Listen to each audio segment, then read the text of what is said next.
அடுத்ததாக உரையாற்ற வருபவர் எண் 9 மெர்சிலின் ஏ.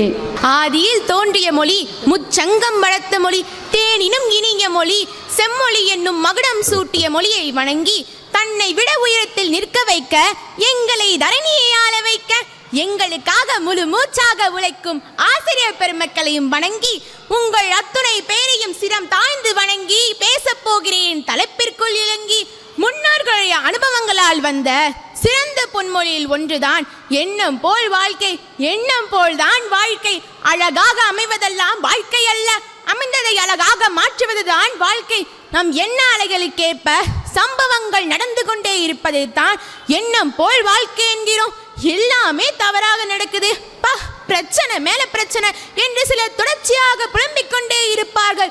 இயல்பாக நடக்கும் சம்பவங்களை தன்னுடைய பிரச்சனைகளோடு ஒப்பிட்டுக் கொள்வார்கள். இவர்களால் என்றுமே நிம்மதியாக இருக்க முடியாது. நேர்மறையாக சிந்திப்பவர்கள் எதையும் பிரச்சனையாக கருத மாட்டார்கள்.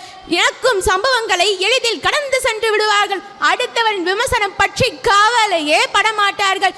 என்ன நினைக்கிறாயோ அதுவாகவே ஆகிறாய் என்றார் புத்தர். நல்லதே எப்போதும் நினைத்தால் நமக்கு பிரச்சனை செய்ய வருவோரின் மனம் கூட நம்மிடம் வரும்போது மாறிவிடும்.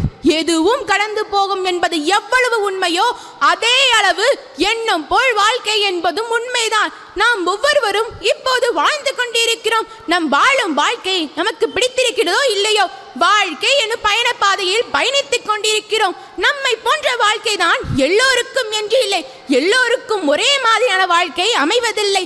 சில பேருக்கு ஒரு வாழும் வாழ்க்கை பிடித்திருக்கலாம், சில பேருக்கு ஒரு வாழும் வாழ்க்கை பிடிக்காமல் இருக்கலாம். சிலருக்கு நிம்மதியான வாழ்க்கை அமையலாம், சிலருக்கு நிம்மதியே இல்லாமல் ஏன் இந்த வாழ்க்கை என்று தோன்றலாம்.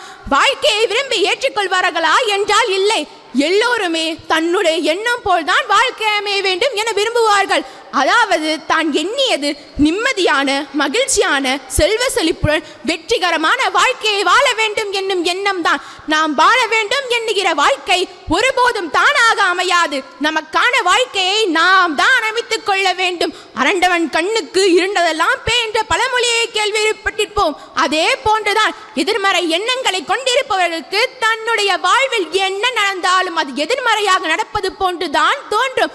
வாழ்க்கை கல் போனது, அதை சிற்பமாக்குவதும் சிலையாக்குவதும் உங்கள் கையில் தான் உள்ளது. 90 முறை முயற்சித்தாலும் ஒரு முறை ஏனும் வெற்றி இலக்கை அடைய முடியும் என்ற துணிச்சலான தன்னம்பிக்கை உங்களுடன் இருக்கும் வரை நீங்கள் செல்லும் பாதை முட்கள் நிறைந்திருந்தாலும் பொருட்படுத்தாமல் செல்வீர்கள். தினம்தோறும் மனதில் என்னால் முடியும் என்ற மந்திர சொல்லை கூறிக்கொண்டே இருங்கள். நம்பிக்கை ஒரு நாளும் பொய்யாகாது. பலம் மட்டும் பலவீனத்தை சீர்தூக்கி பார்த்து ஒரு செயலில் இறங்க வேண்டும். இறங்கிய பின்னர் என்னால் முடியுமா என்ற சந்தேகம் எழக்கூடாது.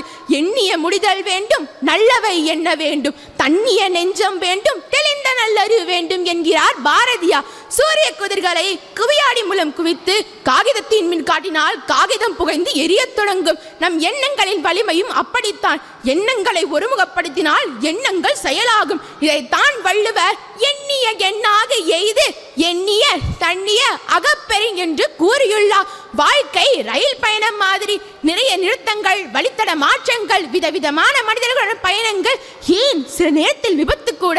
அனைத்தையும் ரசித்துக் கொண்டே பயணிக்க கற்றுக்கொள்வோம். வாழ்க்கையிலும் கூட நம் வாழ்வை இன்றைய நாள் திரும்பியும் வராது என்பதை மனதில் வைத்துக் கொண்டு எதிர்மறை எண்ணங்களை தவிர்த்து நேர்மறை எண்ணங்களை மனதில் விதைத்து நாம் விரும்புகின்ற நமக்கு விருப்பமான வாழ்க்கையை வாழ்வோம். வெற்றி கிடைத்தால் அடக்கம் எழட்டும், தோல்வி கிடைத்தால் அனுபவம் பெறட்டும். பேசி முடிக்கிறேன். நன்றி, வணக்கம். கிடைத்த ஒரு பொருளை நினைத்து உனக்கான வாழ்க்கையை நீனே செதுக்கிக்கொள் என்று பேசிய மெர்சிலினுக்கு வாழ்த்துக்கள்.